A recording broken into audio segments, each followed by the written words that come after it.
Lorentz driver is an insanely overpowered weapon, and anyone who tells you otherwise is either a fool, a liar, or an alien from another planet. Whenever the subject of balance in PvP comes up, one of two primary arguments emerge if you take the stance that something is too strong. Number one, no, it's not too strong, it has to be stronger because of insert reason. Number two, the weapon, ability, etc. is fine in PvE, and any nerfs that came through PvP would ruin it in PvE.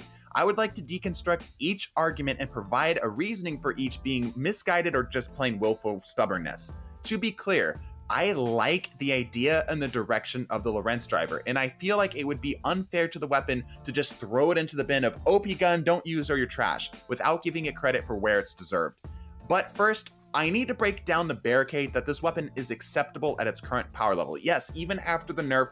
And finally, I will propose some solutions to the weapon that hopefully don't violate what makes the weapon enjoyable and effective in PvP and PvE. Let's start with talking about the problem. This is not necessarily a new idea. Cool Guy did a fantastic video on it, but I will hopefully add more to the conversation and reiterate a few things. I started off thinking that this weapon would be a problem because of its aim assist, at least on console.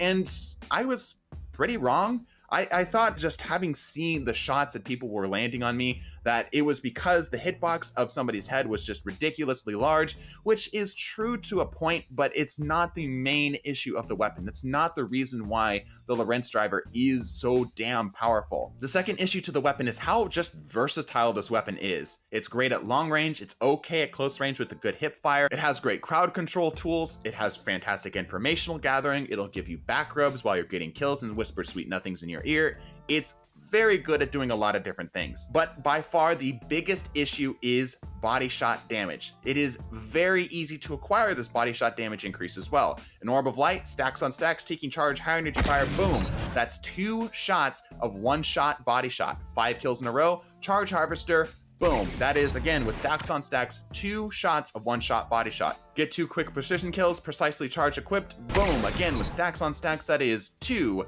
1-shot body shots. If you pick up 3 telemetries, oh man, that is basically a roaming super. And there's, of course, a bunch of other stuff you can do, things like rifts, inertia override, ward of dawn, you know, I'm sure you could get creative with it. And worse still, as each of these things can chain one into another, and it makes it even easier for you, as this weapon will give your enemy the good suck if you actually get a headshot, or if you have the lasagna sight procced, it will do it on body shots. Surprisingly, this weapon is only 24th on the Destiny tracker for competitive PvP.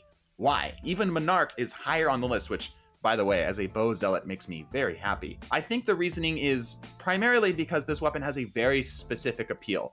Snipers are only represented twice on that list. The 1,000-yard stare at number 7 on the list, and the Adored at 9. And the next sniper that you see isn't until 29th on the list, with Frozen Orbit. But this weapon isn't just a sniper, it's also a fusion rifle, which only has 1 representation on the list at number 12 with the main ingredient, which I'm assuming is primarily the main ingredient that Xur sold that was absolutely crazy good. And to be fair to Bungie as a whole, the weapon balance as a whole is really good right now. This is probably the most balanced Destiny 2 has ever been for weapon metas, and metas as a whole. I don't think I'm out of line saying that even though Lorentz driver or perhaps other weapons might be a problem, the game feels really, really good that you can just pick up any weapon and do okay with it. By the way, if you're curious as to what the top 5 weapons are right now, it's Ias Luna, Felwinter Slide, Dead Man's Tale, 7th Seraph CQC, and of course, Shappy, and maybe that's its own video. But let's talk about the good that Lorentz driver has.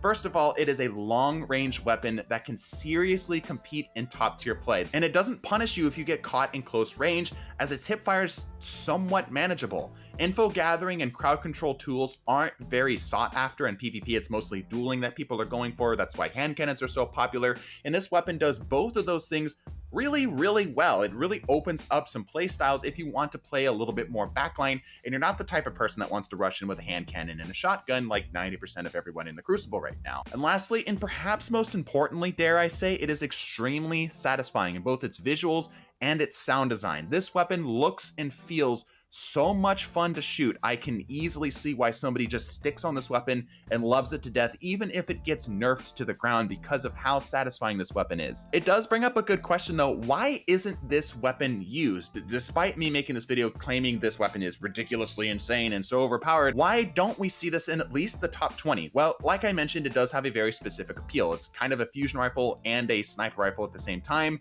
You have to find a very specifically strange person to enjoy that kind of thing, which maybe I'm just that type of person. Secondly, I think this weapon gets a bad report. I think this weapon is the type of weapon that will net you the most hate mail. I think that this weapon has become a bit notorious for being a bit of a scummy weapon because of what it's capable of doing. I mean, we just got out of the Arbalest meta not too long ago, and then Lorentz driver comes in and says, hey, yo, Arbalest, get the hell off my property. The next reason is that exotic primaries are really popular. Exotic special weapons are not. In the top 20, there are 7 exotics total. 6 of them are primaries, and yes, most of them are hand cannons. The only special exotic weapon that we see is Chaperone in the top 5. But what I think is the biggest reason why this weapon isn't getting used more is people want to simp IS Luna. 1000 Yard Stare, Matador, and again, IS Luna were well timed with their release. It pushed off the really cheesy loadouts that we tend to see towards the end of the season because people really want to play with some of this new stuff that came to the game. Okay, how can this be fixed? What I don't think should be touched is the informational gathering and crowd controlled tools, as well as crit damage. I just don't think you can touch those things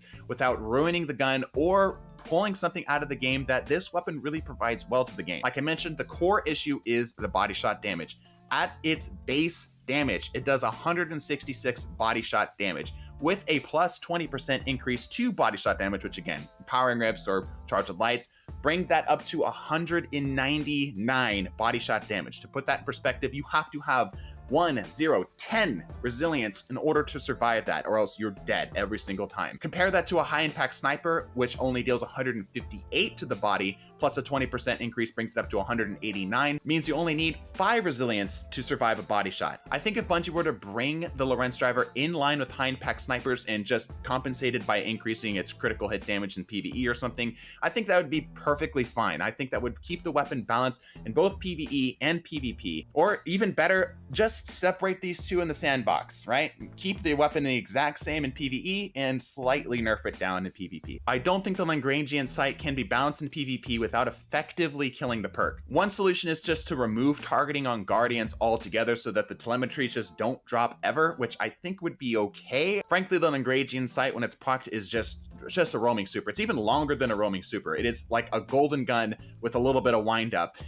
It's insane, and it does the suck. It's ridiculously strong. Hopefully you're seeing some of the clips that are happening in the background there. I don't need to convince you on that. The second idea is the easy one, which is just to reduce the effectiveness versus Guardian so that it's only 20%, and with the change to body shot damage, that would bring it in line with everything. So yeah, it would be a lot easier to counter it overall. I think there's a lot we can learn from this gun. Realistically, I'm not just playing that up. Info gathering, crowd control, I think can be pushed higher. I think this weapon shows us that we can take weapons that maybe are trying to do something like that and just aren't hitting the mark. We can take those and we can say, yes, now do it better. Let's buff these a little bit. Things I have in mind: Graviton Lance, Risk Runner. I know, PvE, hold your breath. I'm just talking PvP here, okay?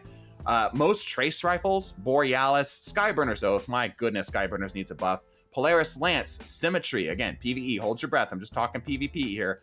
Outbreak Perfected, and if you want an example of how this can be done effectively, just look at Cryosthesia. And for informational gathering tools, Jade Rabbit, Mida Multitool, Wish Ender, and Sturm. I know 2 of those weapons weren't ones that play into informational gathering, but maybe they could, or maybe some other weapons that don't play into informational gathering, but are kind of longer range sort of things, just like Jade and Sturm, could play into that and would help the weapon out a little bit. The last lesson we can learn is that just because a weapon is powerful doesn't necessarily mean it's popular. Again, you're seeing the background footage here. Yes, I'm 6 stacking or whatever. I get it, but hopefully that doesn't detract from the fact you can see what this weapon is doing. You can see how effective this weapon is just tearing through people when it wants to. I hope you enjoyed this. Thank you for liking and subscribing. I'll be streaming with this weapon and many other weapons tomorrow at 1 p.m. Pacific. Bless your faces and deuces.